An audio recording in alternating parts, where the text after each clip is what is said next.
मेरा बेटा बीमार है, हॉस्पिटल में अपनी आखिरी सांसें गिन रहा है। मुझे कुछ पैसों की जरूरत है, दे दो भाई। भाई आपको तो पता है मेरे खुद के खर्चे बढ़ गए हैं। अब तो बच्चे भी बड़े हो रहे हैं, वो भी स्कूल जाते हैं। मुझसे कोई उम्मीद ना रखना। भाई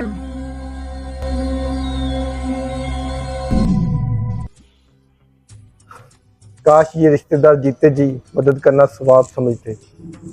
मरने के बाद तो पराए भी कफन दफन का इंतजाम करना सवाब ही समझते। जाने कब होंगे कम इस दुनिया के गम,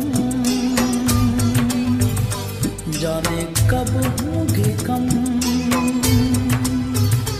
इस दुनिया के गम, जीने